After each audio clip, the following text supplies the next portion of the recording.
El exministro de Trabajo, Luis Adriancén, enfrenta una denuncia constitucional por los pagos aparentemente irregulares, de acuerdo a la Contraloría, de acuerdo a la Fiscalía, a esta empresa Aiona, ¿no?, que le vendió al Estado peruano durante la pandemia, agosto 2020, pruebas rápidas que llegaron tarde, ¿no?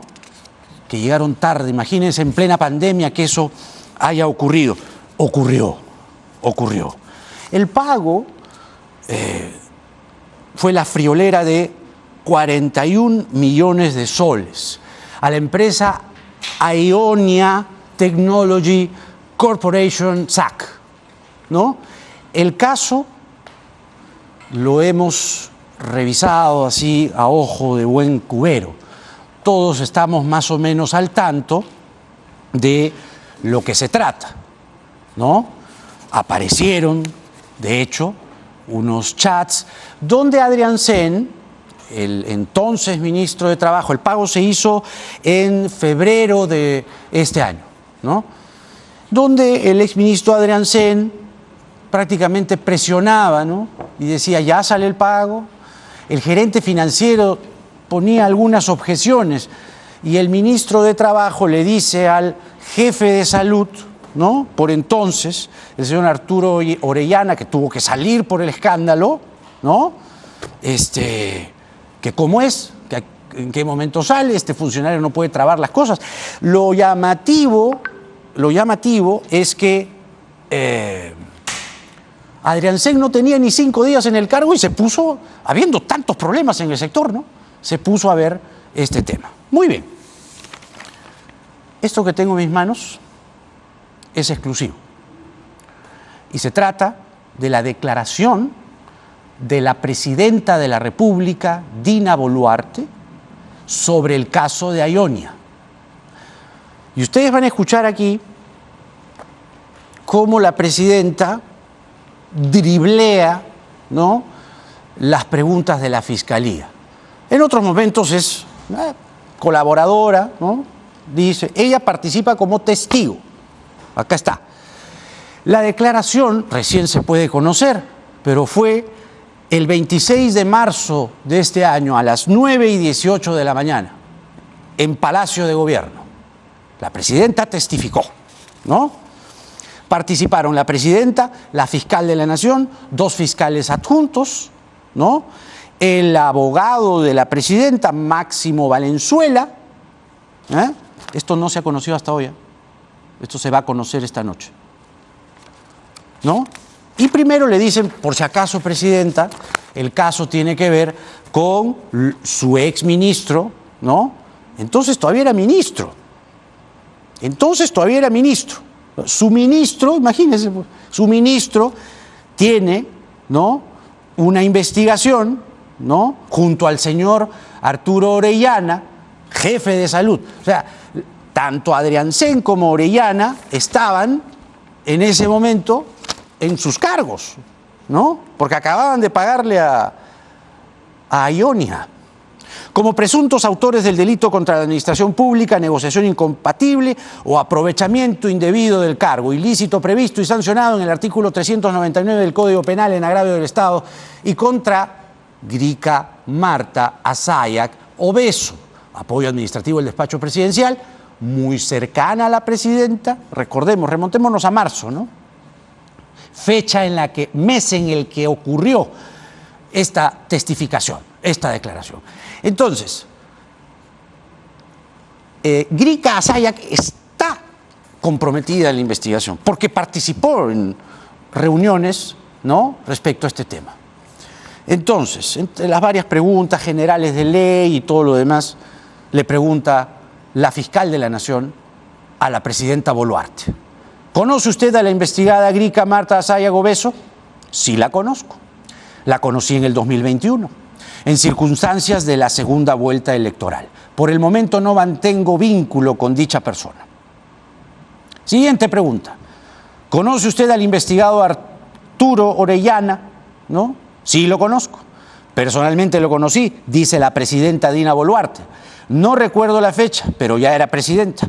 Para pedirle informe sobre cómo camina de salud, me preocupaba uno de los edificios que no se encuentra en funcionamiento, motivo por el cual lo cité, para que me informe sobre cómo iba la gestión. No tengo ningún vínculo, solo que se trata del presidente de salud. ¿Conoce usted a Pluvio Román, el gerente de finanzas, ¿no?, el que tuvo que desembolsar el dinero? Al señor Pluvio Maldonado, dice la presidenta de la República, lo vi el día que cité a todo el equipo técnico de salud, no tengo ningún vínculo con él. Preciso que a raíz de la noticia sobre el pago que se investiga, se citó al ministro de Trabajo del presidente de Salud. Fue el 12 o 13 de febrero del 2023. No recuerdo con exactitud, pero fue al día siguiente de la noticia sobre el pago. Después le hacen preguntas sobre otros funcionarios, ¿no? El señor Trillo, el señor Sánchez, el señor Mantilla, el señor Casella, el señor Bazán, el señor Montoya, el señor Pinedo, el señor Valderrama, el señor Valdivia y el señor del Castillo. Y luego, en su condición de presidenta de la República, pregunta 16, de la fiscal de la Nación a la presidenta de la República. Repetimos. En su condición de presidenta, le dicen, ¿tiene conocimiento de algún pago que se hubiera realizado a favor de la empresa Ionia Technology Corporation, SAC? ¿Qué responde la presidenta? Sí, tengo conocimiento sobre el pago que salió en las noticias. La presidenta se enteró a través de las noticias del escándalo de Ionia. 17, pregunta 17 de la fiscal de la Nación a la presidenta de la República. Narre las circunstancias en que tuvo conocimiento respecto de dicho pago. Tomé conocimiento a través de las noticias, tanto mediante los periódicos y por la televisión. Entonces aquí salta la primera pregunta, ¿no? La señora Grica Asayak no le dijo nada, si era su colaboradora estrecha. Ella dice que se entera por las noticias. Entonces, pregunta 18. ¿Qué acciones adoptó usted en su condición de presidenta de la República frente al escándalo, no? Convoqué al ministro de Trabajo, dice, y al presidente de Salud, para que expliquen sobre la noticia. Esto fue días después de propalada la noticia. Ambos funcionarios concurrieron en forma conjunta. ¿Qué información le brindaron los funcionarios convocados? ¿No? El ministro me dijo que era un pago regular y el presidente de Salud indicó que era un laudo arbitral que no se pudo apelar y como sentencia consentida tuvieron que pagar. Sin embargo, yo quise saber que el equipo técnico de Salud me indicara por qué entonces salía en la noticia que hay algo irregular. Es por eso que al día siguiente vino el presidente de Salud con su equipo técnico, dentro de los cuales se encontraba el señor Pluvio Román, el responsable de integridad de 3 personas más, dentro de ellos un abogado y otros funcionarios, ¿no? Entonces, de acuerdo a su respuesta anterior, le dice la fiscal, precise qué información le brindó el equipo técnico de Salud en la segunda reunión. Y le dice, fue similar a la que el presidente de Salud brindó en la reunión anterior. Esto es, que era un pago regular. Lo que sí indiqué es que no se realizara ningún otro pago más de deudas similares a esta. Lo que dijeron es que habían informado sobre el laudo arbitral hasta en 2 oportunidades a la Fiscalía y que ésta no había dado respuesta, más no precisaron a qué Fiscalía habían informado. Lo que yo observé fue que si esto estaba en la vía penal, mientras ello se mantenía, todo se paraliza. Entonces, ¿por qué pagaron si había una causa penal? Y es ahí que ellos me informan que habían comunicado a la Fiscalía en 2 oportunidades sobre el laudo arbitral y ante la falta de respuesta no les habría quedado nada más que pagar, información que me fue brindada por el asesor jurídico. Cuidado con esta respuesta. O sea, como la Fiscalía no dijo nada, dijo, bueno, no responde la Fiscalía, pague nomás. Y la presidenta dice, bueno, sí, pues eso me dijeron. Me enteré por las noticias. Y Grica Asayak sigue saltando la duda. En las reuniones antes mencionadas, ¿le mostraron a usted alguna documentación sobre el pago en cuestión? Trajeron sendos documentos sobre los trámites que habían realizado sobre los pagos, pero en realidad no lo revisé. Solo conversé con ellos. Ojo, la presidenta de la República no revisó los documentos. Ella simplemente los escuchó y listo. En su condición de presidenta de la República, ¿tiene conocimiento sobre la existencia de comunicaciones WhatsApp o cualquier otro medio entre funcionarios del Ministerio de Trabajo que habrían participado en el pago que realizó de Salud a favor de Ionia? La conversación de WhatsApp que me mostró el presidente de Salud el día que lo convoqué en presencia del ministro de Trabajo y Promoción del Empleo, precisando que la comunicación era entre el ministro de Trabajo y el presidente de Salud, no recordando exactamente el contenido, como tampoco la fecha de comunicación.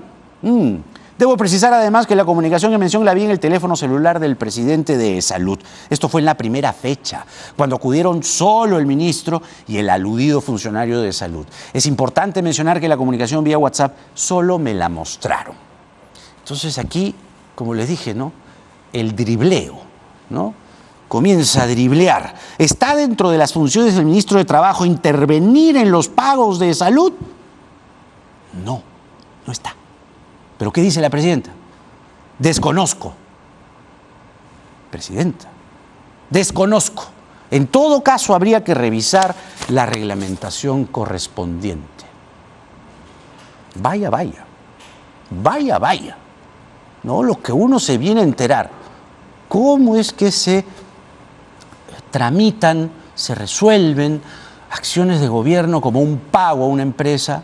La Contraloría lo observó en enero del 2021, la Fiscalía lo había observado, pero entró Adrián Sen con la locomotora y 5 días nada más le bastó para presionar al gerente de finanzas, para presionar al gerente de salud y listo.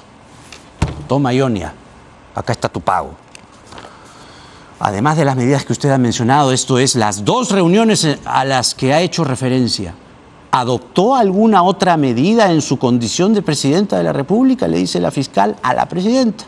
Tome la decisión de disponer que Salud no realice ningún pago más. En términos generales, a ningún proveedor, ya que dicha entidad tenía más de 250 millones de soles en deuda por pagar, según información del presidente de Salud. Debo precisar que no he ordenado alguna otra medida. Y en su condición de presidenta, precise usted si tiene conocimiento que antes, durante y después de concretarse el pago que realizó de Salud a favor de la empresa Ionia, existieron reuniones entre los funcionarios que habrían participado del mismo y representantes de la empresa o terceros. No tengo conocimiento. Bueno.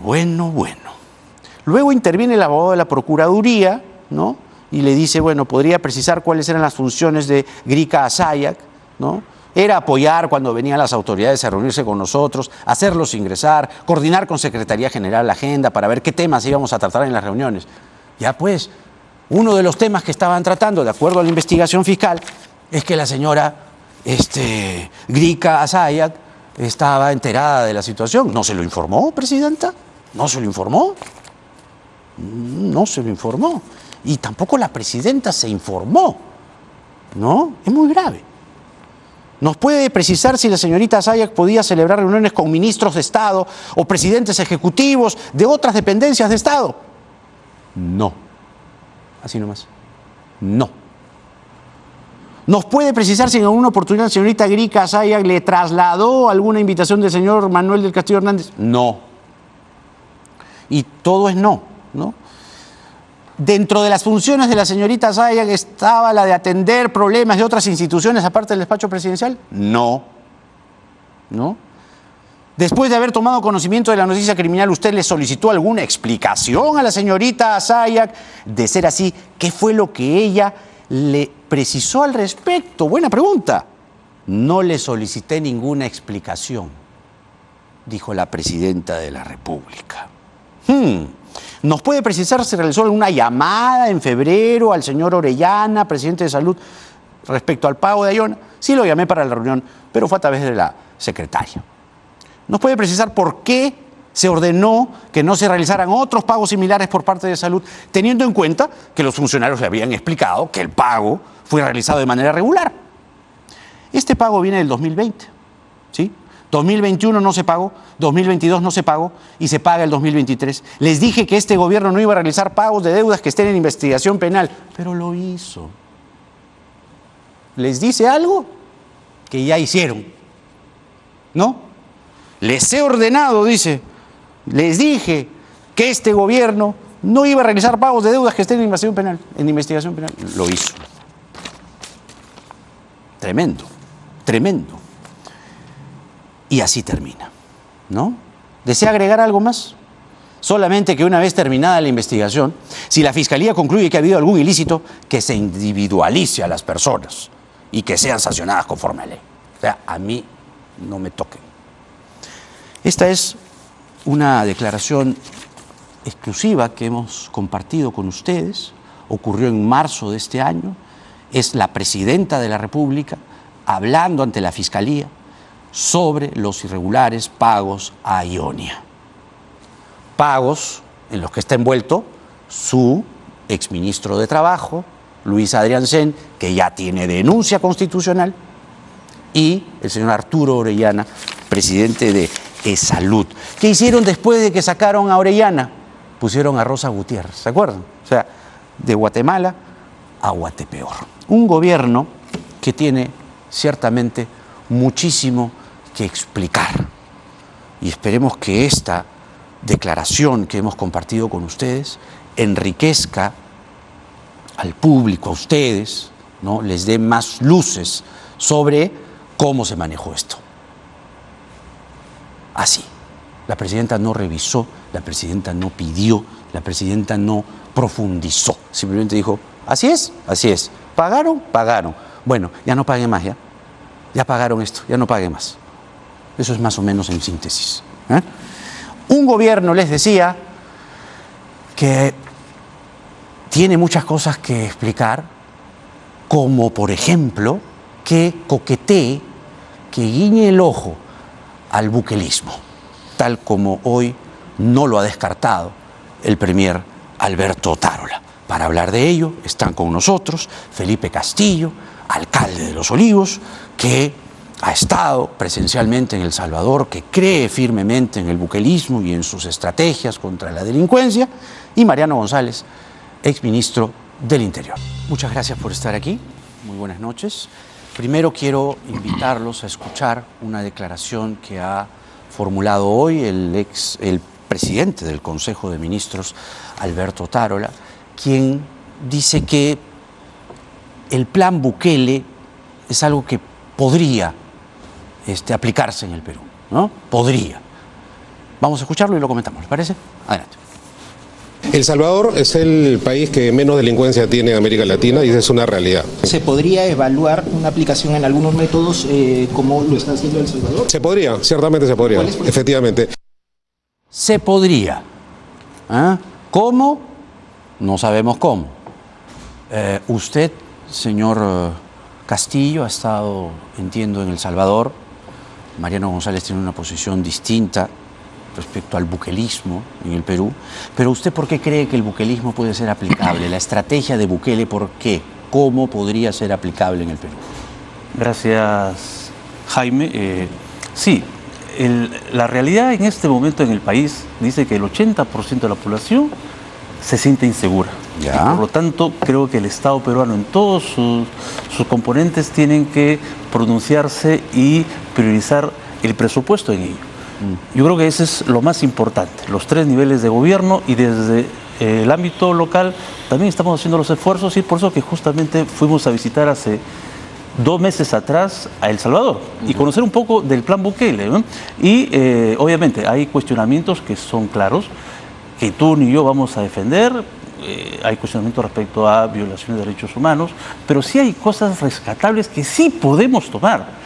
El plan control territorial, que es la primera etapa, es importante, que consiste justamente en copar de efectivos de seguridad los espacios más calientes de mayor criminalidad según el mapa de delito en el país.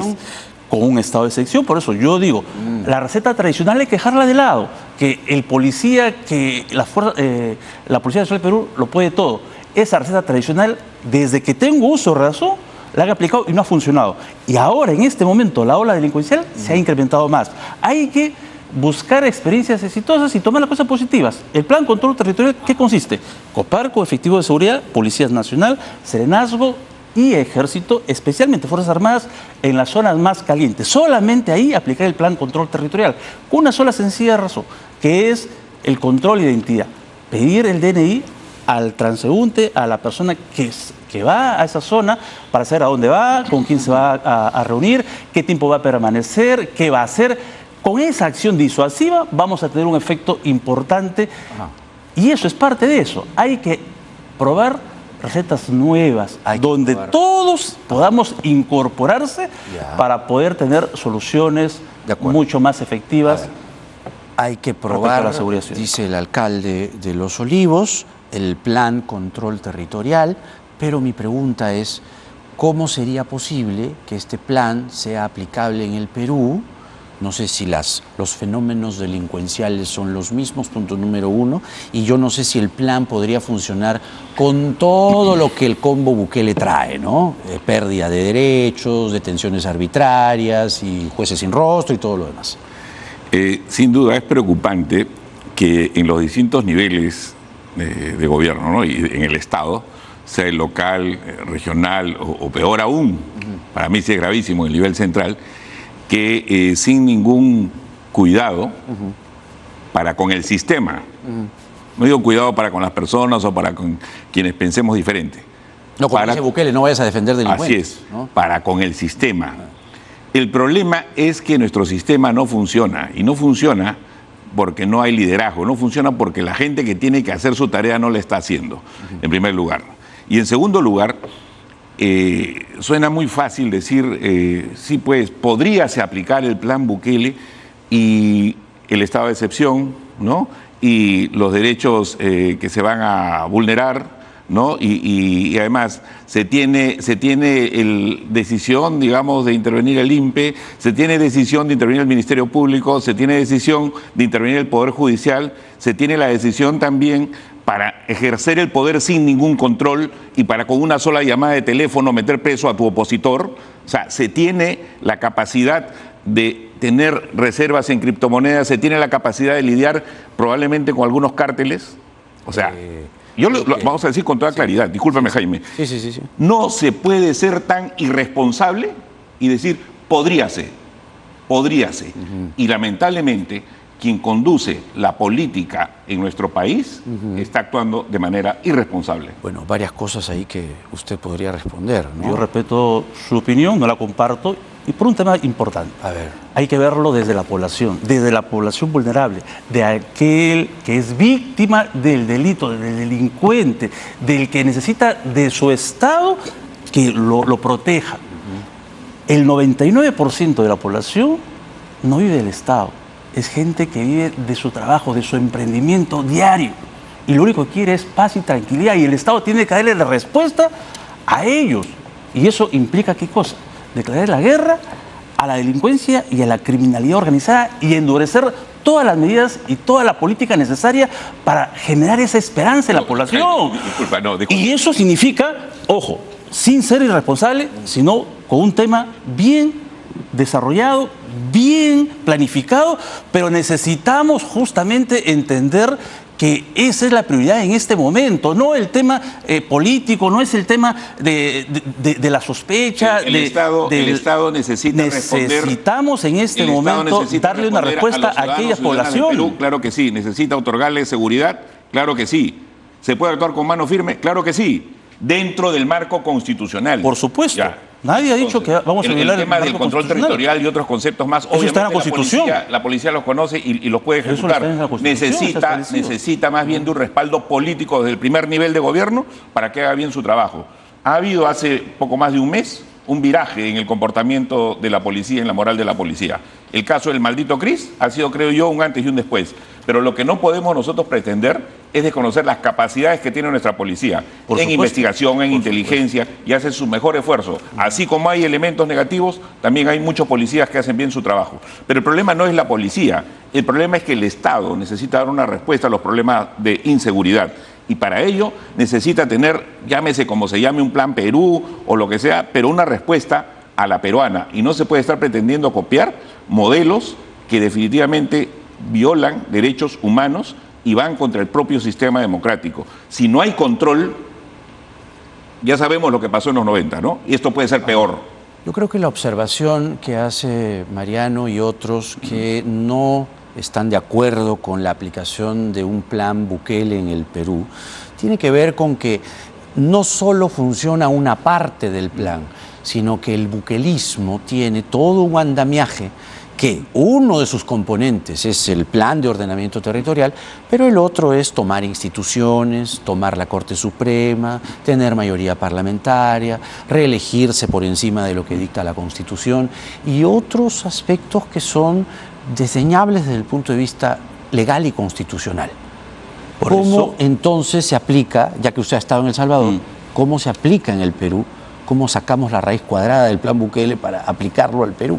Por eso, plan Bukele, entre comillas, puede ser plan Perú, todo, pero necesitamos darle una respuesta contundente a la población respecto a la delincuencia. Por eso, el plan control territorial me parece que es fenomenal, donde participan los tres actores importantes. Mira, los agentes municipales que vienen a ser el CIME del Serenazgo usan armas allá, digamos, pero por un tema solamente defensivo, simplemente de legítima defensa.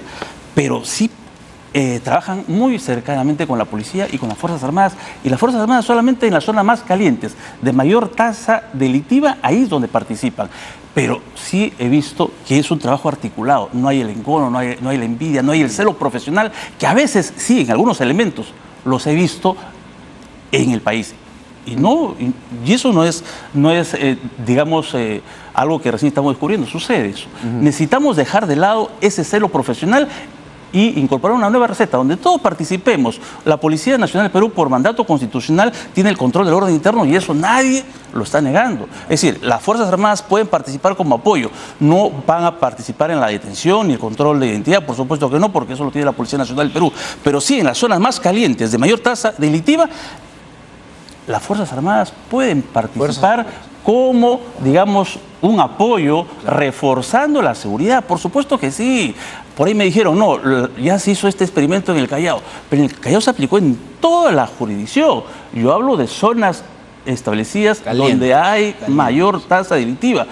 Apostemos por eso. ¿Por qué no ir hacia eso? Simplemente lo que hay que darle es una respuesta clara a la población. Ellos necesitan la protección de su Estado y hay que buscar las formas y las maneras de poder darle soluciones reales y claras.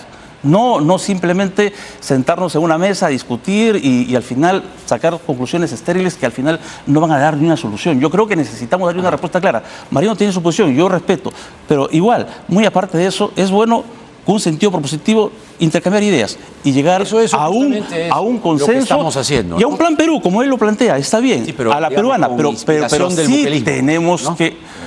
Lo que sucede es que no es eso, es que no es eso, sino que de una premisa las acciones son parecidas. Totalmente errada, ¿no? Y la premisa errada para mí es tomar como ejemplo el plan Bukele sin conocer realmente lo que eso significa o sin ser claro en las consecuencias que ello puede traer. Lo que sí considero es que hay que tener una respuesta, y es evidente, todos venimos discutiendo y tratando de hacer desde nuestra posición, y está bien que los alcaldes, los ministros hagan su esfuerzo, obviamente por contribuir, pero hay políticas públicas establecidas, hay un marco legal constitucional. Lo dije al principio, lo que sucede es que muchas de las personas que tienen a cargo la responsabilidad de responder por la inseguridad no están haciendo su trabajo, y eso no puede... Son alcaldes, son ministros, son... Los consejos, y tiene que ver, y exonerando inclusive... distritales. Sí, claro, pero exonerando de responsabilidad inclusive a los propios alcaldes, tiene que ver desde el Consejo Nacional de Seguridad Ciudadana, ¿no? O sea, hay una responsabilidad... ¿Existe todavía? Claro, y hay una responsabilidad que debe ser asumida. No se oyen noticias. Y la verdad, y lo vuelvo a decir, se puede responder con total firmeza, con la mayor drasticidad si es necesario, frente a la delincuencia, al crimen organizado, al delito común, sin necesidad de violar derechos. Para ello se tiene que dar más bien el respaldo político a nuestra policía, buscar a los mejores policías como que los hay, para que ellos se hagan cargo de los distintos planes, con equipos especiales y demás, y se puede luchar contra la delincuencia. Lo que sucede es que se buscan recetas mágicas, quizá, y lo digo no para los alcaldes, sino desde el gobierno, para no responder a las responsabilidades, ¿no? El presidente del Poder Judicial, el doctor Arévalo, se ha pronunciado respecto a la posibilidad de que el buquelismo parcial, total, ¿no?, sea aplicado en el Perú, ¿no? Una idea que usted también concursa. Vamos a escuchar lo que dijo el presidente del Poder Judicial ayer, y luego lo comentamos. Hay países que están teniendo éxito en la lucha contra la criminalidad. Un ejemplo de ellos es El Salvador. Entonces, ¿por qué no podemos tomar algo de sus experiencias para ver cómo las adaptamos a la experiencia peruana? En el mismo sentido que usted, básicamente, ¿no? ¿Por qué no podemos tomar algo de las experiencias? Usted solamente dice Corea del que... Norte también ¿Qué tiene podemos éxito, ¿no? Corea del Norte también tiene ¿Qué éxito. podemos rescatar de eso? Corea del Norte.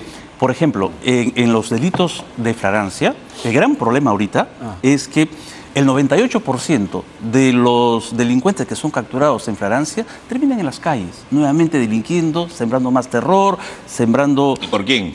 Digamos.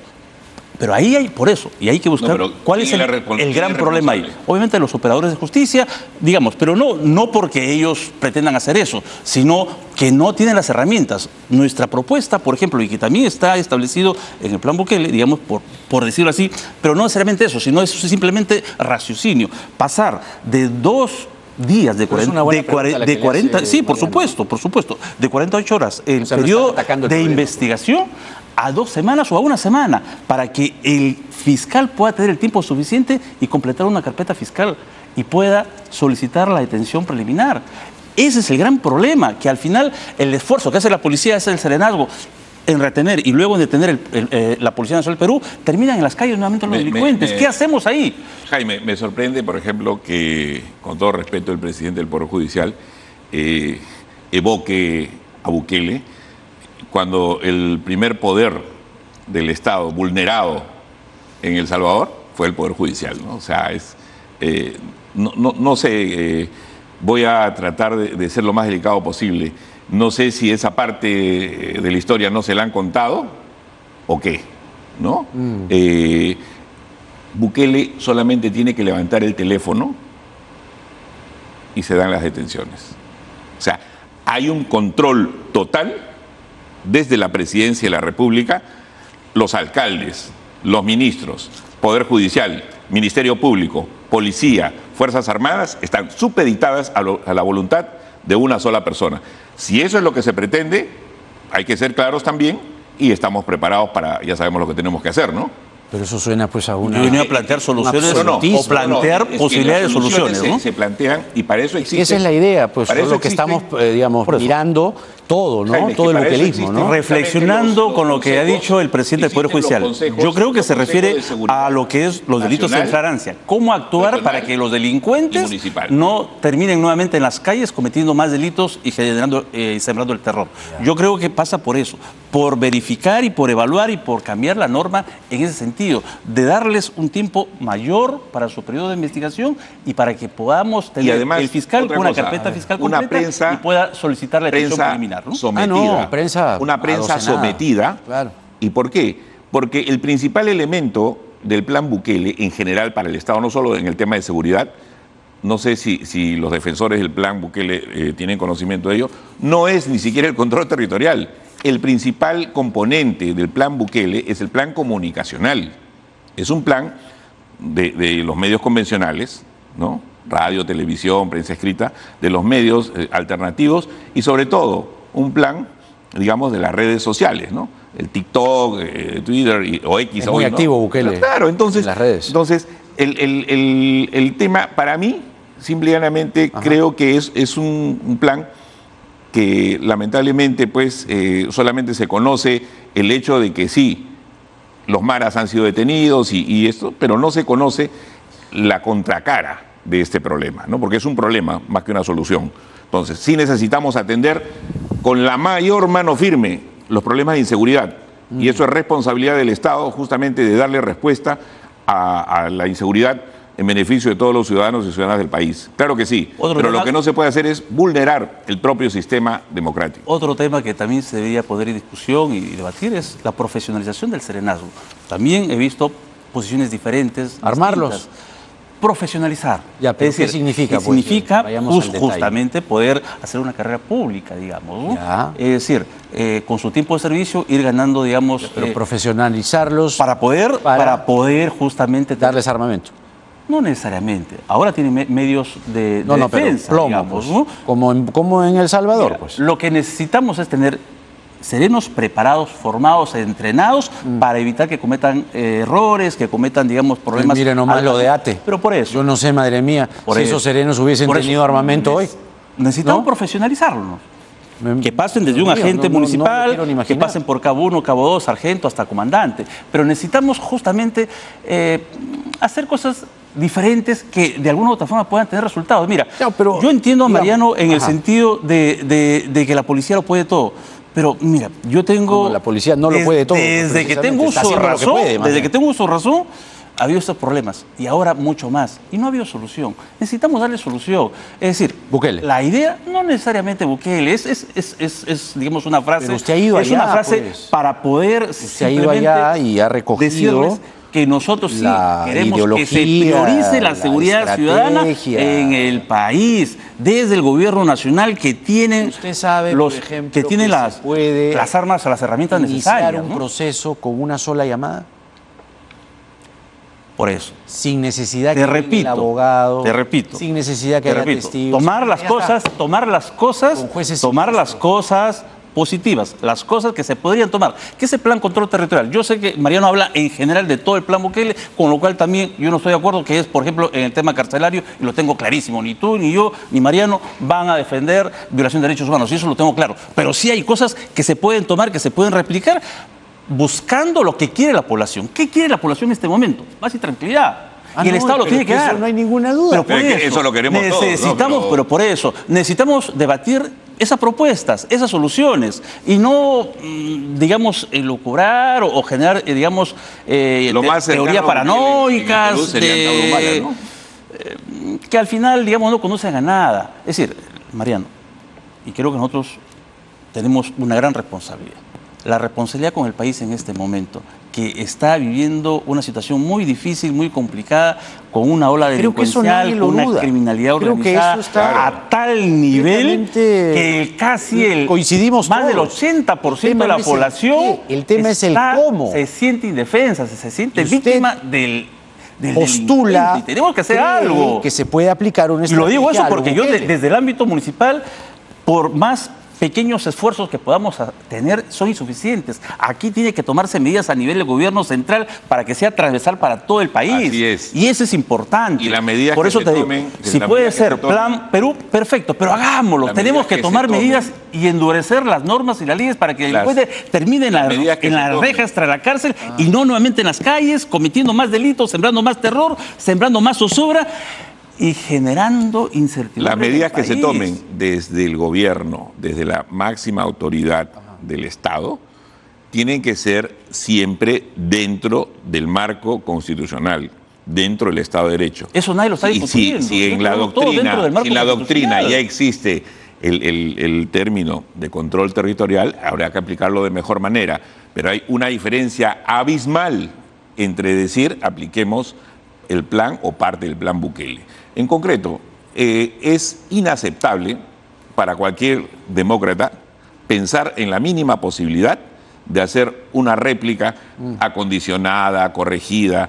No, porque si nosotros caemos, digamos, es como decir, está bien que una autoridad haga obra, ¿qué importa? Que robe, pero que haga obra, ¿no?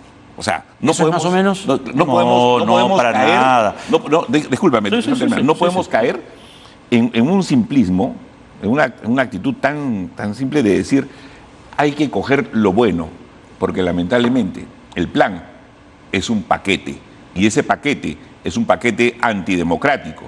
Yo estoy convencido que sí se puede afrontar la inseguridad con la mano firme, con toda la drasticidad necesaria, contra el crimen organizado, contra los delincuentes peruanos y extranjeros. Y nuestra policía está preparada y hay que darle el respaldo necesario, no cuestionarla innecesariamente. Aquel policía que esté en la calle que intervenga con todo el respaldo que debe tener del Estado.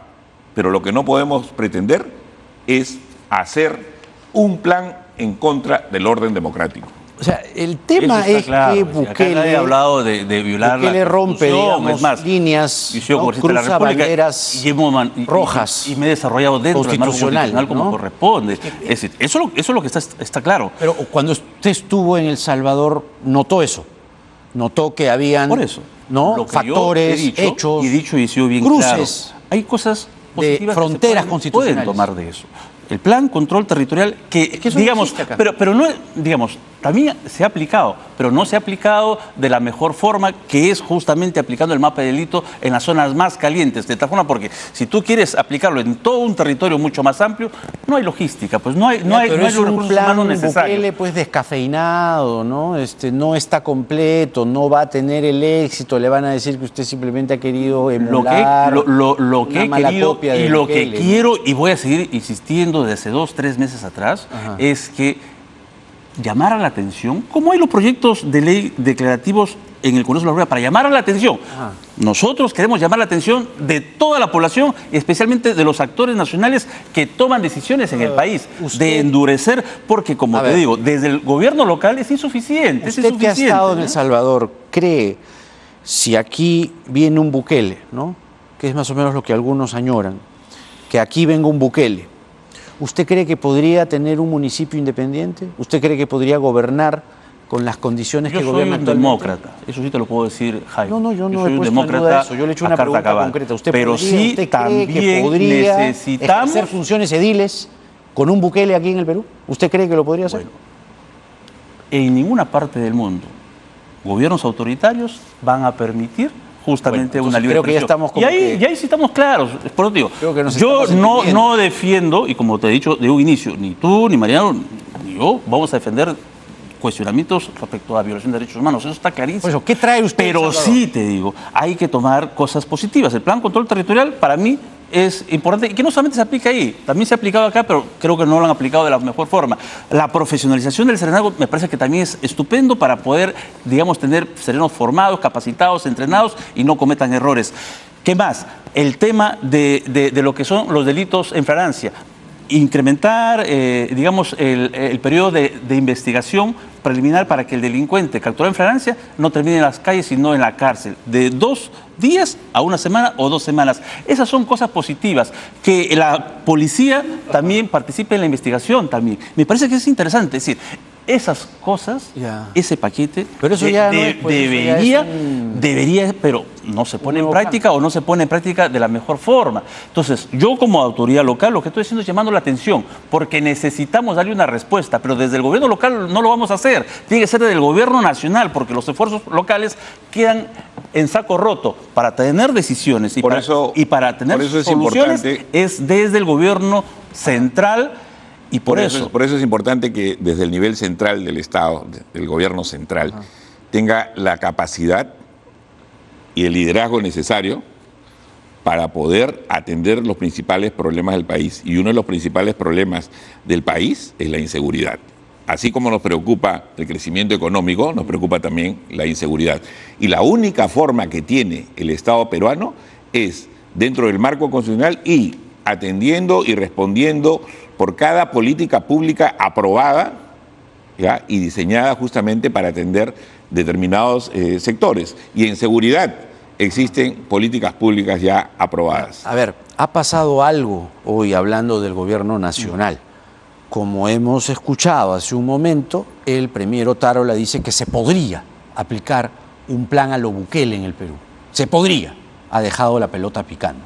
Pero le ha salido el ministro de Justicia, Daniel Maurate, que no necesariamente va en la misma línea de la declaración de Otárola. Ahí puede haber una fricción ministerial, pero más allá de eso, el señor Maurate dice esto.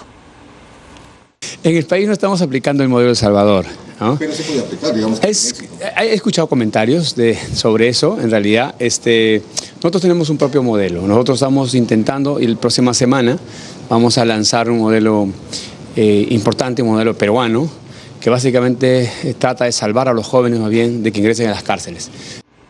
¿Cuánto dura el premier Maurate? ¿Ah? El ministro Maurate. Perdón, el ministro Maurate, perdón. Desde el premier Otárola hacia el ministro Maurate. Hay un plan, dice, ¿ves? Lo que pasa es que evidencia justamente, con el debido respeto que merece tanto Otárola como Maurate, que no hay justamente un plan, ¿no?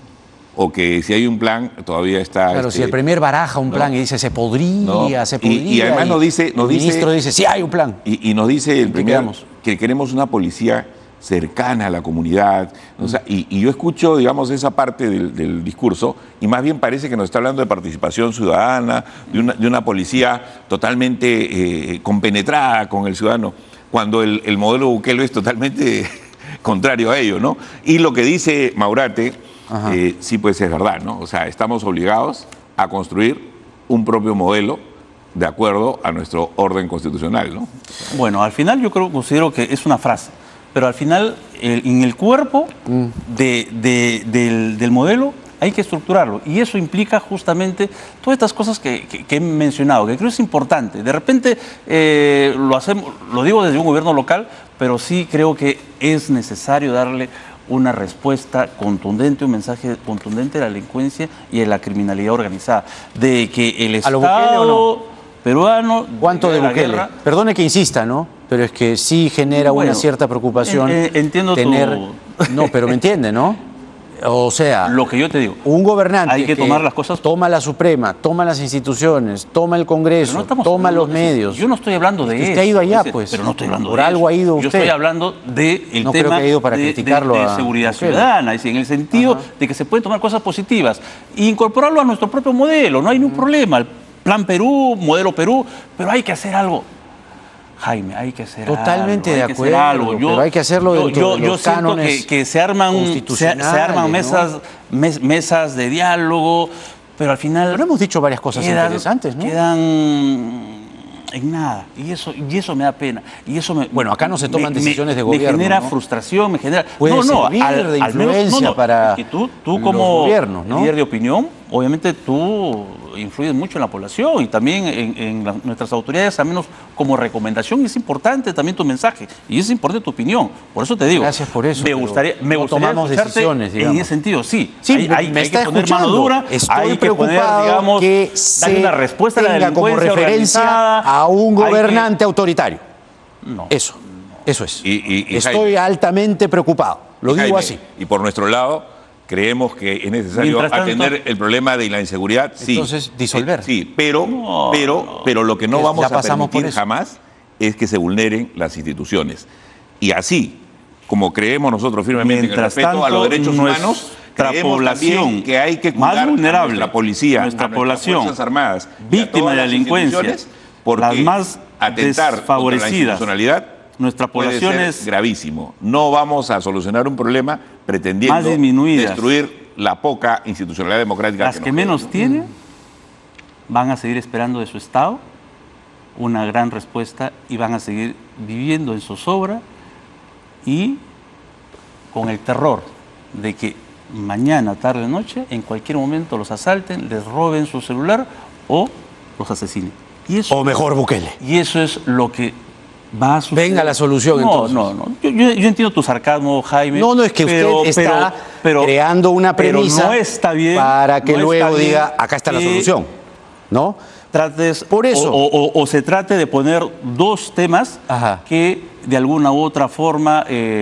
Ya, pero por eso, para que quede claro, ¿usted cree en Bukele total, parcialmente? no, yo no creo en Bukele. Yo creo, no cree en Bukele. Yo creo que hay que hacer cosas diferentes Coincidimos. para tener respuestas Coincidimos. contundentes contra la delincuencia, Felipe, sin esa- salirse en del eso- marco en eso constitucional. nadie podría discrepar en que necesitan Pero- respuestas contundentes. En eso podemos estar todos de acuerdo y creo que esa es una primera y valiosa conclusión, Jaime, en la mesa, que hay que hacer algo para atender el problema de la inseguridad. Lo que tenemos que hacer es, Pero hay que con el saber debido algo respeto diferente. de las autoridades, y no me refiero a los alcaldes, me refiero a las máximas autoridades, ponerse bien los pantalones, darle la suficiente capacidad y el apoyo a nuestra policía, y de ser el caso, cuando haya estado de emergencia a nuestras Fuerzas Armadas, y responder con toda la capacidad instalada que tiene el Estado y que tiene el aparato estatal para luchar De acuerdo, contra de la acuerdo. criminalidad. Mira, yo estoy aquí enfrentando esta situación y exponiendo mi vida, porque me están viendo seguro los delincuentes y lo hago, ¿sabe por qué? Es mi deber, como presidente del CODICET y como alcalde de Los Olivos, pero sobre todo mi derecho en buscar la paz y tranquilidad de mis vecinos. Es decir, mínimo ese gesto debería ser escuchado por todos, especialmente por quienes toman la decisión en el país, para poder darle una respuesta contundente. Necesitamos declarar la guerra a la delincuencia, Jaime, y eso no significa quitarle derechos fundamentales a la población.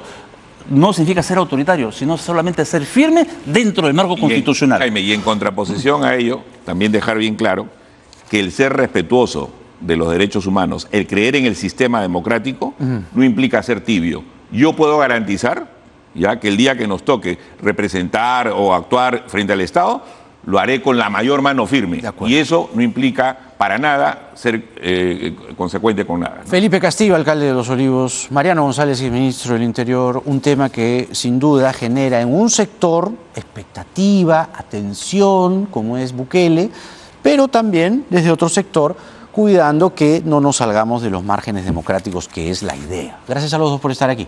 Gracias, Jaime. Y todos queremos que exista un plan contra la inseguridad ciudadana. Y eso depende de quienes gobiernan. Y para eso los elegimos, para eso se vota. Entonces, por ahí va la cosa. Gracias nuevamente.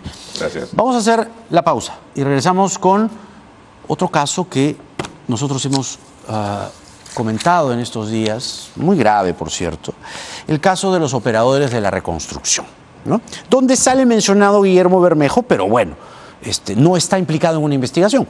Más bien, una persona de su despacho y otra persona que dice ser asistente de Bermejo están en la trama, ¿no? Se han movido casi 40 millones de soles entre varios funcionarios. Lo que ha señalado la exdirectora de la Autoridad para la Reconstrucción con Cambios es que se quiso aplicar el mismo modelo de mi vivienda. Igualito. Esto es Octavo Mandamiento en el horario estelar de Canal N. Ya venimos. Todo un festín de la corrupción en la Autoridad para la Reconstrucción con Cambios, y a nosotros se nos revuelven las entrañas porque es una institución que está hecha y fue creada para atender a quienes sufren los embates del fenómeno del Niño, y a partir de esa desgracia que la vivimos cada 4 años, cada 3 años, ¿no? Porque así es esta hermosa Tierra del Sol, construir, ¿no? Contener, prevenir. La cosa es que se armó un festín. Amalia Moreno ha sido directora de la Autoridad para la Reconstrucción con Cambios. Está con nosotros. Amalia, ¿cómo le va? Buenas noches. Buenas noches, Jaime. Y va a participar por Zoom durante la entrevista el valiente periodista Enrique Bayona, quien fue el que destapó el caso. Y él sufre, hoy por hoy, amenazas por haber hecho su trabajo, por habernos revelado que esta mafia estaba festinando estos recursos. A ver, vayamos de lo general, ¿no? Estamos hablando de casi 40 millones de soles entre varios funcionarios que se reparten el dinero, entonces llega una obra y aquí viene la propina y aquí viene la coima. ¿Cuánto se ha dejado de hacer por esta corrupción? Fíjate, Jaime, creo que es importante situar y llamar la atención no solamente de la Fiscalía, sino incluso de las autoridades piuranas, y de las 13 regiones afectadas por el fenómeno del Niño. Este decreto supremo, donde justamente se otorga este monto de los 40 millones a los colegios del distrito de la Unión, y dicho sea de paso, yo también me auno a este saludo al señor Bayona por esta investigación que ha destapado toda esta olla de corrupción.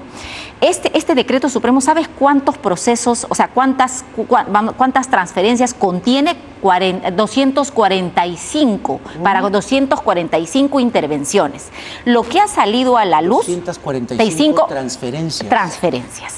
Entonces yo creo que es importantísimo que toda la opinión pública y las autoridades estén atentos a esos 245 procesos. ¿Por qué? ¿Por qué? Porque fíjate que hay situaciones que pueden alertarnos. Primero porque ya las autoridades, si bien es cierto, no han denunciado en su momento, Jaime, era como un secreto a voces este pedido de comisiones por transferir dinero.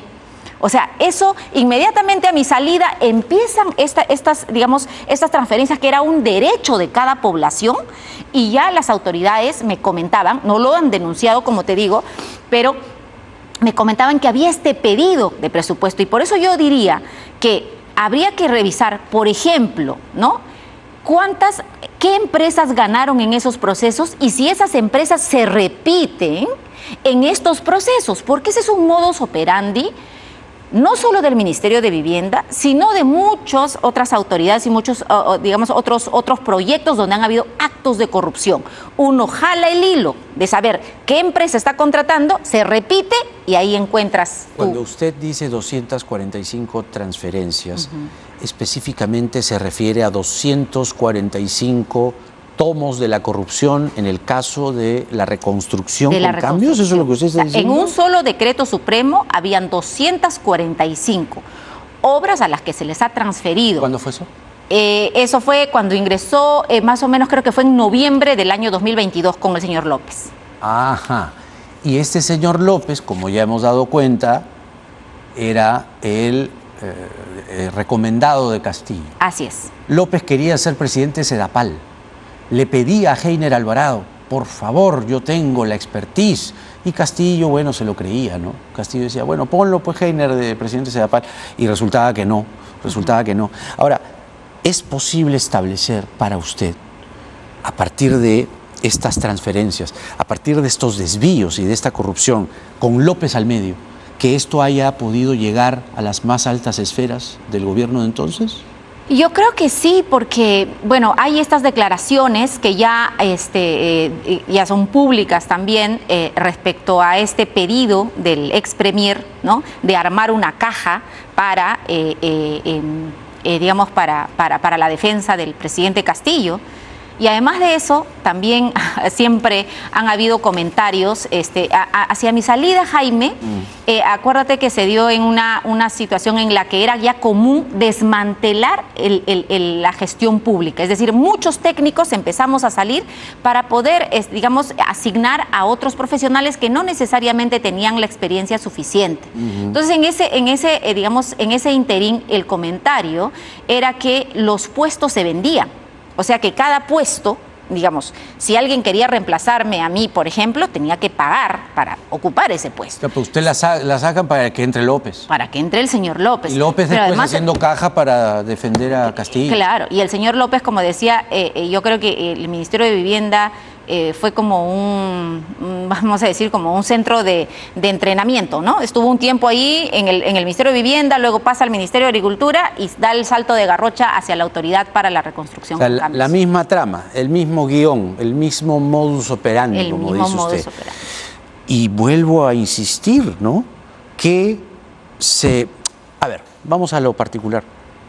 ¿Qué dejó usted, no? Porque se interrumpe su dirección. Así es. ¿Y qué deja usted ahí como tarea pendiente de la autoridad? Que después en la cronología, cuando usted, imagino, porque es una institución que usted ha dirigido, entonces tiene ahí, pues, ¿no? Un interés, entonces va viendo usted, ¿no? Y dice, no se está haciendo, no se está haciendo, no se está haciendo. ¿Cuánto? Primero, solamente en el componente que estaba bajo el convenio de gobierno a gobierno, Jaime, un proyecto emblemático, el río Piura. Yo dejé totalmente encaminado para que el plan maestro, porque el río Piura no tenía absolutamente nada, y un documento técnico previo para ejecutar el proyecto es el plan maestro del río Piura. Estaba encaminado, se terminó porque prácticamente ya estaba para culminarse, se culminó. ¿Qué se ha hecho hasta la fecha? ¿Qué se ha hecho? ¿Se ha lanzado el primer proceso? ¿Se ha avanzado para poder proteger a la región Piura? No se ha avanzado. Ese es el perjuicio más grande que se le hizo a la región Piura. Segundo, los proyectos de los propios hospitales, de los propios colegios, el tiempo de ejecución era, vamos a decir, en su mayoría tenían que terminar en el 2022.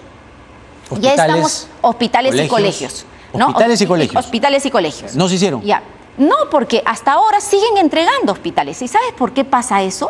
Justamente porque quienes dirigen los proyectos, Jaime, tienen que cumplir con un perfil adecuado para gestionar proyectos. Si tú no tienes la experiencia, por supuesto que te vas a demorar. Y si a eso le adicionas condiciones de corrupción o actos de corrupción, ¿qué va a pasar? Simplemente el proyecto deja de ser el objetivo, sino que el objetivo es ahora hacer una caja para propósitos particulares. En eso se convirtió una entidad que ha sido repositorio de buenas prácticas internacionales, pero sobre todo fue la principal unidad ejecutora del Perú. Fíjate, para hablar solamente de Piura, algo importante, En plena pandemia, la inversión pública, Jaime, creció el 5%. ¿Sabes cuánto creció la inversión pública en Piura? 17%. ¿Gracias a quién?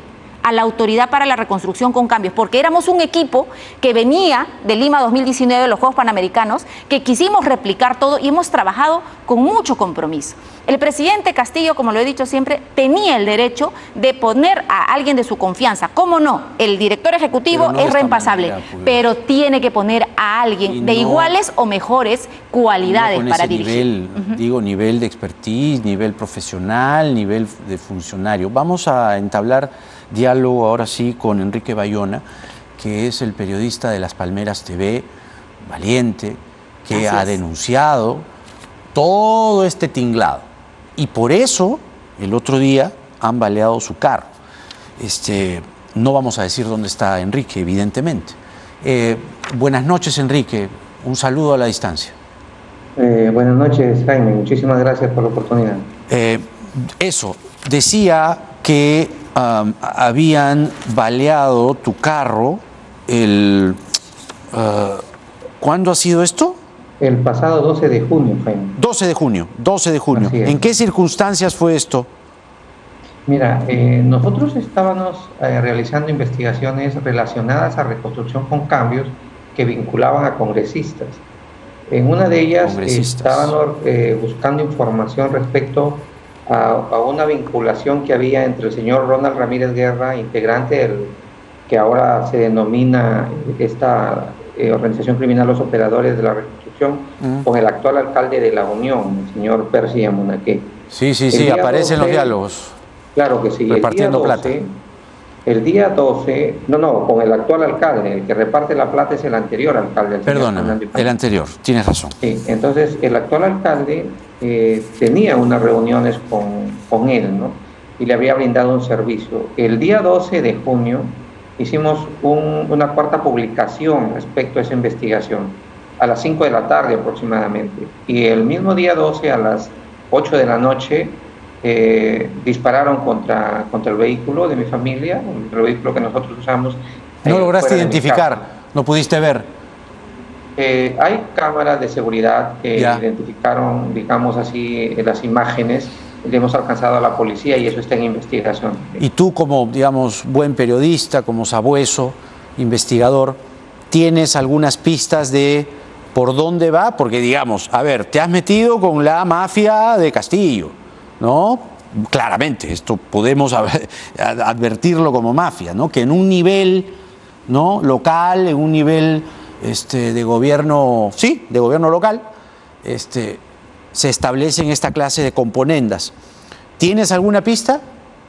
Nosotros sospechábamos y seguimos sospechando que está relacionado al hecho que investigábamos. Porque, o sea, anteriormente nunca habíamos tenido ningún tipo de amenazas, no habíamos tenido algún tipo de extorsión, nada por el estilo. Curiosamente, estos hechos se acrecentaban más en cada día cuando nosotros publicábamos alguna nota relacionada a esto, recibíamos críticas por intermedio de la misma publicación, pero luego esto sí ya detonó porque en ese momento nosotros publicamos una imagen que era una foto entre el señor Ronald Ramírez Guerra y el actual alcalde. O sea, ya publicamos una foto donde los dos aparecían y nosotros consideramos de que eso fue como que pensaban que teníamos ya la información adecuada y entonces intentaron amedrentarnos con ese tipo de atentado. Actualmente vienes sufriendo amenazas, has pedido garantías. ¿Cuál es la condición, digamos, en la que te encuentras a partir de lo que has revelado, que no es poca cosa? Bueno, estoy tranquilo, no he recibido amenazas, honestamente te digo, de acuerdo, pero sí ya hemos puesto de conocimiento nuevamente a la policía porque después de ese atentado nos brindaron, digamos así, efectivos policiales que venían a custodiar las instalaciones, ¿no? En Palmeras, mi casa. Pero pasaron 20 días, 25 días y dejaron de asistir. Entonces hemos solicitado que se reponga esa digamos así, esa protección, ¿no? IPIS, el Instituto Prensa y Sociedad, hay que recordar, ha rechazado y ha condenado el ataque que sufriste, ¿no?, por haber investigado y denunciado el caso de los operadores de la reconstrucción, y además están exigiendo a las autoridades correspondientes brindar garantías para salvaguardar tu integridad y la de tu familia. ¿Eso se ha podido materializar a raíz del pronunciamiento de IPIS? Digamos que sí, incluso a partir de ahí Defensoría del Pueblo ha tomado cartas en el asunto, bueno, me ha llamado, han también realizado algunas gestiones para que se reponga esta vigilancia, ¿no?, esta protección, claro, contra mi familia, ¿no?, a favor de mi familia. Y yo agradezco de verdad a los periodistas, a todos aquellos que de una u otra forma se solidarizan con nosotros, porque en realidad, sí, pues nosotros jamás pensamos estar, o digamos así, dar a conocer una organización tan amplia que de verdad llega hasta las propias esferas del gobierno central, del gobierno del señor Castillo. Muy bien, Enrique Bayona, periodista de Las Palmeras TV, quien denunció el caso de los operadores de la reconstrucción con nosotros, nuestro abrazo, y cuenta con nosotros para lo que consideres necesario poder denunciar, poder ampliar. Muy buenas noches y gracias por atendernos, Enrique. Gracias, Jaime. Un abrazo. Un abrazo a la distancia. Bueno, ha sido tremendo lo que ha denunciado Enrique, y yo quería preguntarle si es que la desactivación, la eliminación de la Autoridad para la Reconstrucción con Cambios y esta nueva Autoridad de la Infraestructura lo cura todo, porque esa es más o menos, ¿no?, la onda, el tufillo, el mood con el que lo ha presentado el gobierno, ¿no? Yo creo que hay dos aspectos que tenemos que analizar cuando se trata de gestión de proyectos públicos, ¿no? Primero es que la lucha contra la corrupción, ¿no?, se da día a día y se da con hechos, ¿no? Por ejemplo, nosotros cuando recibíamos a las autoridades, Jaime, ¿no?, nosotros no le quitábamos el celular. Las reuniones eran de puertas abiertas, esa era como su casa. ¿Y sabes por qué? Porque no había ningún temor de que nos graben nada. O sea, nosotros no teníamos reuniones a puerta cerrada, como incluso hoy muchas entidades lo hacen. No tienes por qué hacerlo, porque no hay ese temor, ¿no? Y hay que serlo y parecer. Lo segundo es que la estrategia siempre tiene que estar muy cercana a la Contraloría. Nosotros teníamos reuniones constantes con la Contraloría para ir justamente también trabajando en el control concurrente y ver cuáles eran las estrategias que se iban a implementar al respecto. Y el segundo, aspecto que es mucho más importante es que quien vaya a dirigir esta Autoridad Nacional de Infraestructura tenga, ¿no?, las capacidades y habilidades suficientes para gestionar proyectos, porque si no, ¿sabes qué? Una vez más estamos vendiendo una sobreexpectativa. Una vez más vamos a decir con esto vamos a solucionar y no vamos a solucionar. Como vuelvo a repetir, la Autoridad para la Reconstrucción con Cambios, porque básicamente mi gestión fue una gestión con pandemia e incluso desde antes, ha generado mucho aprendizaje que puede rescatarse y que en la NIN podría implementarse adecuadamente si es que ponen al personal adecuado y sobre todo la autonomía, porque está adscrito a PCM, debería darle la autonomía necesaria para ello. Amalia Moreno ha sido directora para la Autoridad para la Reconstrucción con Cambios, ha estado con nosotros esta noche. Muchas gracias, Amalia. Muchas gracias. Ha sido un gusto tenerla por aquí. Vamos rápidamente a la pausa. Viene Pedro Franque, exministro de Economía, para hablar de las últimas económicas y los movimientos económicos y financieros, que aquí estamos siempre muy atentos, pero no se pierda esto. ¿Ustedes creían que solo era una multa a la Universidad Vallejo? ¿Se acuerdan o no? Que la han multado, la SUNEDU. ¿Ustedes creen que solo era una? ¿No? 1, 2, 3 y 4. Esto es Octavo Mandamiento en el horario estelar de Canal N. Ya venimos. A ver, ¿ustedes creían que solo había una multa contra la Vallejo? No. Miren, por ejemplo, ¿no? A ver, aquí SUNEDU le dice a la Vallejo, multa 88.170 soles por incurrir, ¿no?, en la conducta infractora por haber destinado los vehículos alquilados de placas tal, para fines distintos a los universitarios durante el ejercicio 2018. La utilización de la universidad para el acuñismo, ¿no?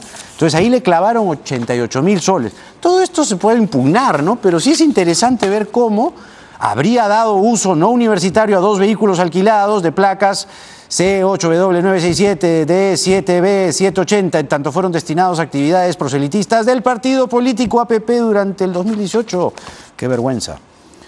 Y aquí dice SUNEDU, solo hubo evidencia del uso indebido durante 2 días, 14 de febrero y 5 de agosto de 2018. Asimismo, la campaña por elecciones regionales culminó en 2018.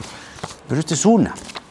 La otra es por 2.071.247. SUNEDU le clava la multa a APP, ¿no? Mejor dicho, a la Vallejo, por destinar recursos de la Vallejo a la APP. Es que ya a veces me confundo, parece lo mismo. Igual.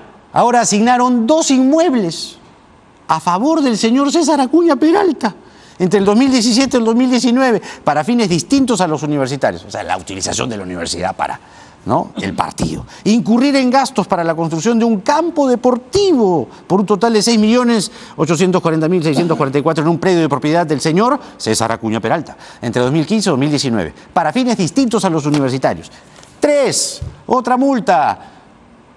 Multas como cancha. 860.027 soles. ¿Por qué? Haber otorgado préstamos a relacionadas y terceros durante ejercicios 2017, 2018, sin que estos le hayan generado un beneficio coadyuvado, incumplimiento de un fin universitario. Dios mío. Les voy a leer con más detalle esto el día de mañana. Y una más. Vamos a entrar al detalle mañana, porque la universidad también tiene que contestar, ¿no? Los hemos llamado todo el día. Multa, 1.160.363 soles, ¡qué bestia! Por haber pagado 909.897 soles al señor Richard Frank Acuña Núñez durante los ejercicios 2017, 2018 y haber realizado un gasto de 180.506 para celebrar el cumpleaños, Happy Birthday to you, del señor César Acuña Peralta, los cuales no tienen vinculación con un fin universitario. Pedro Frank, ex ministro de Economía, está con nosotros. Buenas noches, Pedro. Buenas noches, Jaime. Hablando de movimientos de dinero y todo esto, ¿qué te parece todo este festín? ¿Qué va? Penoso, y lo peor es que la SUNEDU actual, pues ya sabemos por dónde va, ¿no? Está por la onda de permitir todo y capturada por intereses particulares, ¿no? Dijo algo la Vallejo, sí, un comunicado, pero solo se refirió a una multa. No nos habían dicho que hay 3 más.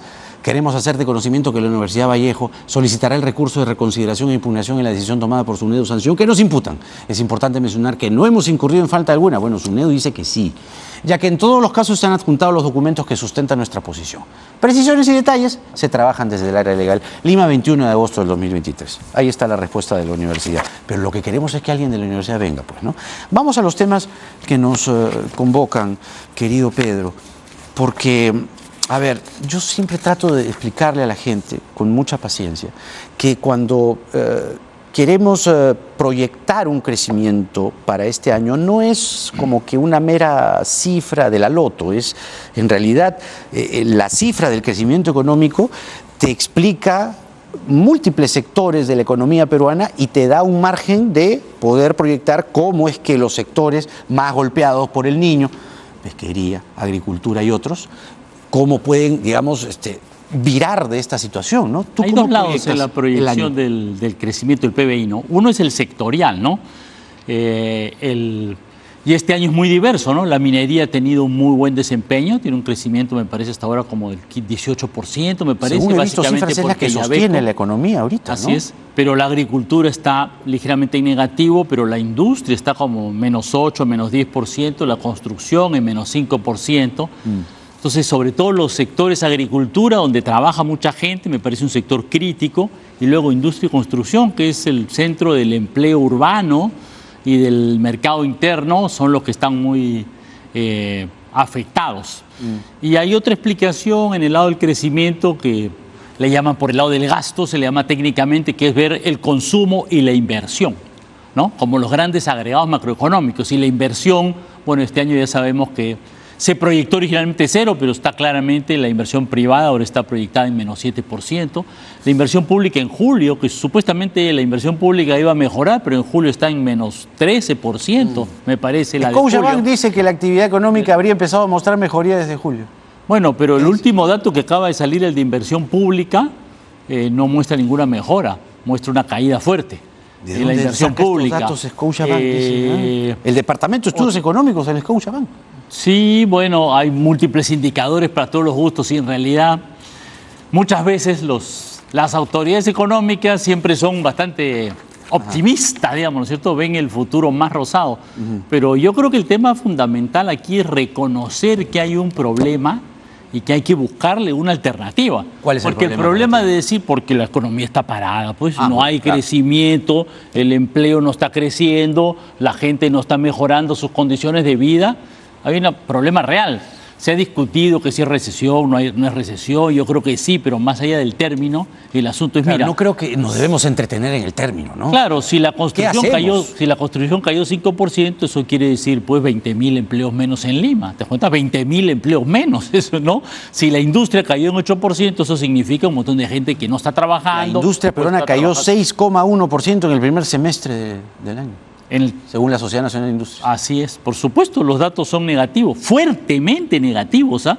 O sea, menos 5% de la construcción, menos 6%, otros sectores de la industria menos 8%, es fuerte, no es menos uno, es un poquito. ¿Qué hacemos? Llamamos ¿Me a Bukele. explico? Es bastante. No, Bukele de economía no tiene ni idea, se le ocurrió comprar criptomonedas y perdió ciento y tantos millones de dólares de su país en una apuesta loca, hermano. Era una Por el sátira, amor de Dios, era una más, sátira. más rayado que Porque Milei. ¿a quién llamamos entonces? ¿Qué hacemos? Yo creo que no es un tema de, bueno, es un tema de quién también, ¿no? Efectivamente. Y para Liderazgo, eso, pues. Yo pienso que debería haber unas elecciones adelantadas, ¿no? Porque me parece que el país democráticamente lo necesita más que por la economía en sí misma. Pero ningún poder se quiere ir, pues. Bueno, Estamos sí. encerrados en esa Sí, caja, ¿no? En esa efectivamente, tómbola. ¿no? Pero yo creo que la política económica requiere, uno, darle mucho más apoyo a la agricultura.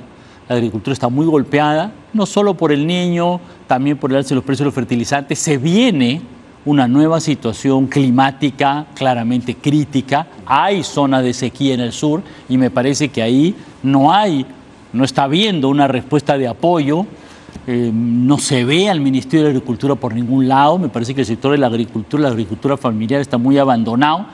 Y ojo, esos pues son los sectores rurales que más se levantaron en diciembre, enero, que están más molestos políticamente, con ira política, como dice Alberto Vergara, y frente a los cuales el Estado debiera pues buscar acercarlos, ¿no?, hacia el Estado, ¿no? Ahora, y para el mercado interno también hace falta una política, ¿no? La gran traba, hubo el segundo Consejo Regional de Estado, muy interesante, porque pudieron 5 gobernadores, al menos 5, Ajá. pudieron exponer, ¿no?, la situación. Y la verdad, debo decir, eso se me pasó el otro día, pero la presidenta Boluarte va, inaugura el Consejo Regional de Estado y se va, ¿no? Eso no está bien, pues, porque los gobernadores se quejaron incluso. Pues lógico. Nosotros hemos venido a Lima, hemos dejado nuestros despachos y la presidenta viene y se va. Entonces, ahí tú te das cuenta, ¿no? ¿Quién se queda? El señor Otárola, ¿no? Pero 12 regiones que son vulnerables, además, según... Pero a lo mejor se quedó el que de verdad manda, ¿no? Tú dices. Parece, porque ¿Por tú qué? me dices Dina Boluarte, parece que flota, ¿no? No sé cómo decirte, ¿no? Su respuesta general es inaugura, ve y luego... Y pasó tal cosa, y hubo 60 muertos. Uy, no me di cuenta, no importa. Les dije, pues, que no lo hicieran, ¿no? Pero no entiendo. En ¿no? el testimonio Y exclusivo luego que hemos presentado ahora no hace sobre nada, los pagos ¿no? a Ionia. Los pagos a Ionia, sí, bueno, me enteré. Sí, Y, me enteré en las noticias. sí, bueno. Me enteré en los periódicos. ¿Y qué hizo? Nada. No, o sea, dejó pagar, pero por favor no paguen investigaciones, no paguen a empresas con investigación fiscal u observaciones de la Fiscalía. Ya, pero esta les dejó pasar. Claro. Y cuando sucede, no pasa nada. O Entonces, sea que el verdadero presidente para ti es Otárola. a mí me parece que el que manda en el Perú, el que tiene más poder en el Perú. Si me dijeras tú quién tiene más poder en el Perú, Dina Boluarte o Otárola, no sé cuándo sale la encuesta del poder, pero si me hicieran responder, A fin de yo año, pondría a Otárola antes que Dina Boluarte. Interesante. Creo que no serías el único. Pero te decía que hay, a partir del Consejo Regional de Estado... Lo cual que es lo dirigió- inconstitucional, digamos, ¿no? No, por supuesto, por no. supuesto. Nosotros, digamos, ella estamos tiene la responsabilidad, detrás ¿no? de la Ella no manda en comidilla otra cosa, ¿no? política, ¿no? Pero bueno, la cosa es que hay que aclarar ahí porque si no habría una infracción constitucional, dices bien. Lo tomamos Pero, a la broma para no llorar, ¿no? exacto, porque ya, ¿no? A ver, tenemos que ponerle ganas. 12 regiones vulnerables solo han invertido el 35% de recursos. Entonces ahí tú tienes, ¿qué? Tú que has estado en el MEF. Bueno, lo que ¿dónde se está sabe... el problema ahí? En primer lugar, este año ya se sabía, desde hace mucho tiempo, porque lo sabemos desde antes de que el año en que se inauguran los gobiernos regionales y locales, que ahora es el mismo año, ese año los gobiernos regionales y locales tienen un desempeño bajo, malo en términos de inversión. Está estudiado, hay varios estudios estadísticos, económicos, van claro, conduciendo. y porque luego a un montón de ellos se les ocurre que tienen que cambiar a todo el mundo para poner a su gente de confianza, porque lamentablemente no Esa se parte es muy respeta, importante, no se parece, respalta a los varios, gerentes ¿no? de calidad, pero la realidad es que eso ya se sabía que sucedía. Si tú ves los reportes del BCR del año pasado, ya se sabía eso. El asunto es que frente a eso, el Ministerio de Economía y Finanzas, el Ejecutivo, tiene que sobreexigirse. ¿Me explico? Sobre reaccionar. Si tú ya sabes que alguien del equipo, digamos, de tu equipo de 11 jugadores, hay 2 o 3 que están medio lesionados, que no van a jugar bien, tú tienes que exigir al resto del equipo. Sí. ¿Me explico, no? Tienes que hacerlo correr más, ¿no? Tienes que hacerlo que se esfuercen más. Y ese es el tema, ¿no? Que el gobierno nacional no ha compensado. 22.820 millones de soles a la fecha. 15 de agosto. Ahora, siempre la inversión pública se acelera al final del año, ¿eh? Ahora, para cerrar el presupuesto y que no bueno, es un ritmo, pues, siempre hay una serie de trucos para gastar a último momento. Por eso es que en Lima, a fin de año, tienes un montón de obras y te cierran todas las calles, ¿no? Sí, efectivamente. Ejemplo, ¿no? En todas partes, eso no solo en Lima, en todo el Perú sucede. Sí, pues. Pero hay una falta de reacción. Pero me parece que la inversión pública como inversión es un problema, y efectivamente el dato de julio es malo, pero hay un problema mayor, es como cuando hablamos de que la industria ha caído 6% según la Sociedad Nacional de Industria. Primer semestre. Cuando hablamos que la construcción ha caído 5%, lo principal de ese indicador no es la inversión pública.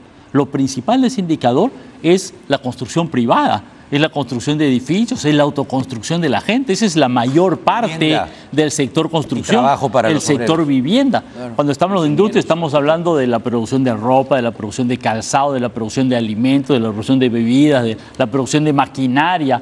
Todo eso se ha caído. Ajá. Y eso es parte de una política macroeconómica, lamentablemente, que ha dejado que la demanda interna, la inversión y el consumo se caigan. Entonces, ahí hace falta una respuesta incluso sectorial, pero también macroeconómica, que no la ha habido. Ahora, digamos, el BCR ha salido con una fórmula hace unos días que es, vamos a tratar de hablar en sencillo, ¿no? Porque a veces los términos económicos son muy, ¿no?, marcianos para el común de la gente. Pero habla el BCR de elevar los topes o la tasa tope a 96%, salió el otro día, para que el propósito, más personas puedan acceder a créditos, ¿no? Entonces lo que hace el BCR es que pretende atenuar este efecto de la ley de topes, ¿no? Explícanos tú, por favor, porque el propósito es que más gente pueda acceder a crédito. Pero ¿por qué? Porque no hay liquidez. Entonces, ¿es una buena salida para ti? Pero es algo así como esto, mira, el BCR tiene un instrumento que vamos a llamarlo así, no sé si llamarlo una bomba atómica, pero es una bomba de alto poder. Es un instrumento de alto poder, que se llama la tasa de referencia. La economía peruana es como el programa Reactiva, 50.000 millones de soles. El Banco Central de Reserva eleva su tasa de referencia y sube la tasa de interés de toda la economía. Y el Banco Central de Reserva lo ha hecho para combatir la inflación, ha subido fuerte, de 0.25 a 7, o sea, ha subido un montón, como otros países, pero eso es el principal mecanismo, ¿no? Y frente a esto, que digamos es un tanque de alto poder, tú me estás hablando de que, bueno, vamos a discutir la discusión sobre si los balines los ponemos un poquito más gruesos que antes.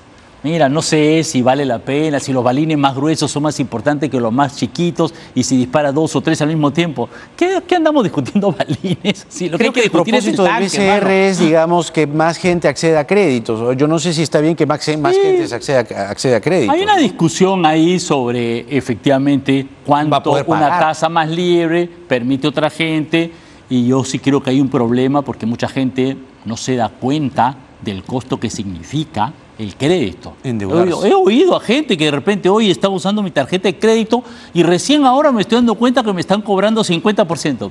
Pero es gana de decirle, oye, como que recién ahorita. Pero es así, porque la tarjeta de crédito, entonces, es como, no sé, como una tentación, digamos, ¿no? Uno no se fija, la tasa de interés, como tú dices, algo que ¿Qué será La eso? gente no Medio hace la raro. ecuación con la tasa de interés al momento de ir y poner la tarjeta en el PAT. Exactamente. Nosotros ¿No? la tasa de Es interés, como un ¿qué poder, será? ¿no? Una varita. ¿Qué Dice, será? Pero yo sí quiero Eso, ping. mi último gamer, mi Sí. televisión de 64 pulgadas, de la última, porque se va a ver monstruo. Claro. Y luego te está saliendo, luego estás pagando el triple de lo que en realidad ¿Hay vale. gente que se está endeudando más? Hay un Yo poquito. tengo esa impresión. Sí, bueno, los datos macroeconómicos, digamos, monetarios, muestran que hay un aumento en las cifras del crédito de consumo. Pero el crédito de consumo ahorita debe ser menos de la quinta parte del crédito total.